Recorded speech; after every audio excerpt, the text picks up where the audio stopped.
Story 1 of 5. JD Vance faces foreign policy failures in Hungary and Iran negotiations.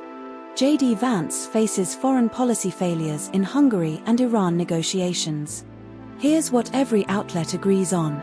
JD Vance traveled to Hungary on April 6, 2026, to support Viktor Orbán's campaign before his electoral defeat.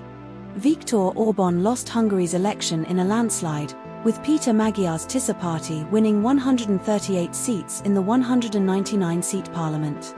Vance held 21-hour Iran negotiations in Islamabad, April 10 to 11, 2026, with envoys Steve Witkoff and Jared Kushner, resulting in no agreement. Vance stated during the Iran talks, "We did not reach an agreement, and I think that is much worse news for Iran than for the United States." Donald Trump publicly blamed Vance for potential Iran negotiation failure, saying, "If it doesn't happen, I'm blaming JD Vance." But not all outlets told the same story. The Guardian states Vance spoke regularly with Trump during Iran talks, suggesting limited decision-making authority, while Newscow does not mention this dynamic. The Guardian implies Trump's blockade of the Strait of Hormuz was a direct response to failed talks, but Newscow does not reference this specific action. Newscow describes Marco Rubio as the Secretary of State, while The Guardian does not explicitly name Rubio's role in this context. This story was covered by The Guardian and news.com.au.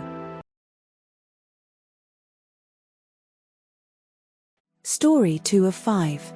Australia boosts military drone spending amid global conflicts.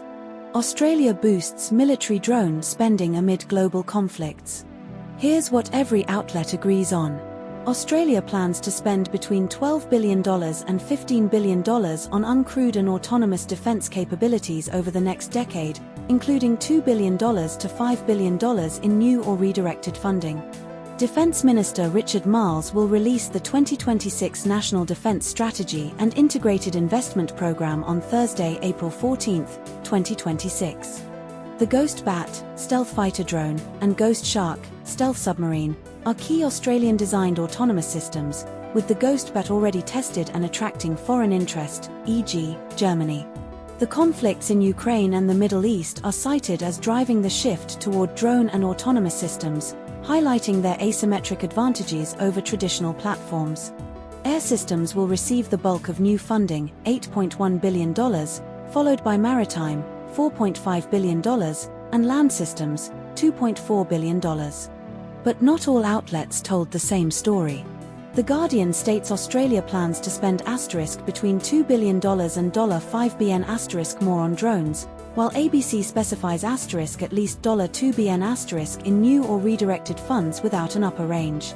Newscow and ABC emphasize the Ghost Bat's role as a stealth fighter drone but The Guardian does not explicitly label it as a fighter drone, focusing more on its autonomous capabilities. The Guardian mentions a $12 billion to $15 billion total spend over a decade, while Newscow specifies a $15 billion cap for uncrewed systems without a lower bound. This story was covered by ABC News, The Guardian, and news.com.au. Story 3 of 5.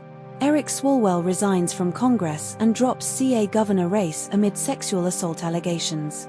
Eric Swalwell resigns from Congress and drops CA governor race amid sexual assault allegations. Here's what every outlet agrees on.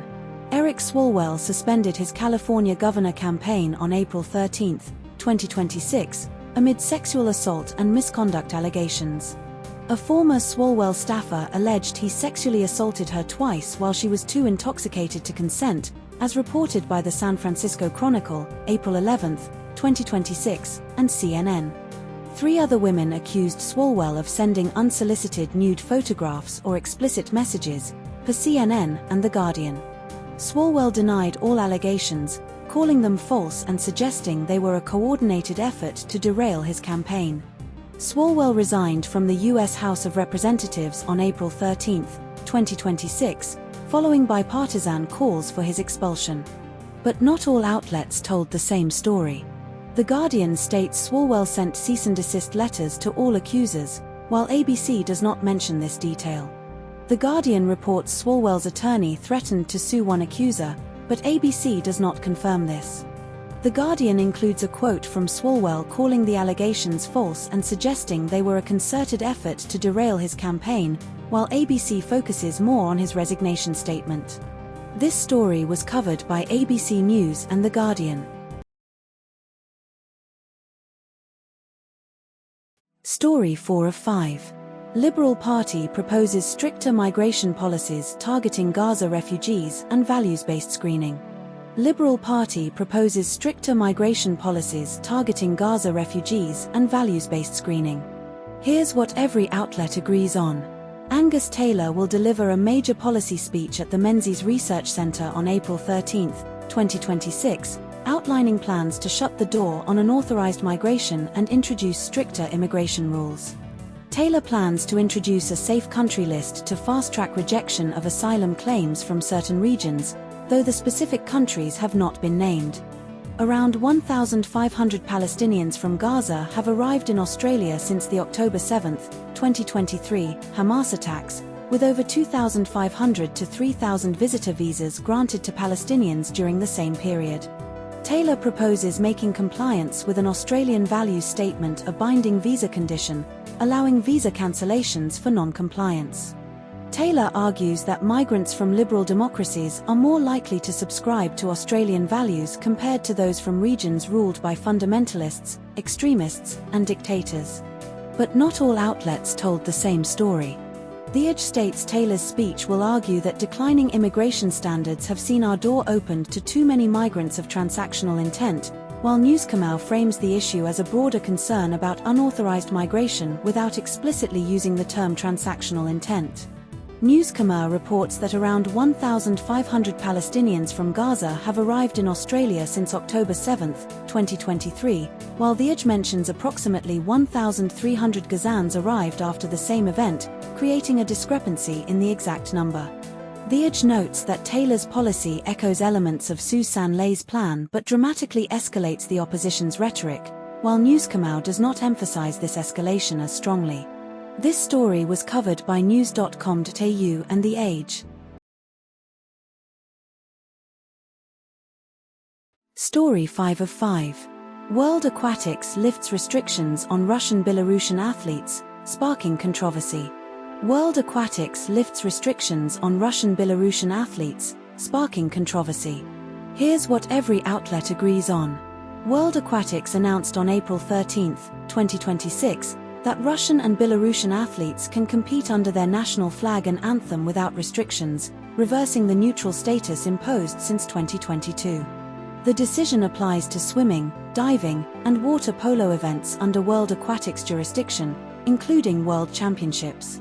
Ukrainian water polo players boycotted a World Cup match against a Russian team, competing as neutral athletes B, on April 13, 2026, in Malta, resulting in a 5-0 default win for Russia. World Aquatics President Hussein Al-Musalam stated, "We are determined to ensure that pools and open water remain places where athletes from all nations can come together in peaceful competition." Russian Sports Minister Mikhail Degtyaryov thanked World Aquatics for the decision, calling it very important for restoring sporting ties. But not all outlets told the same story.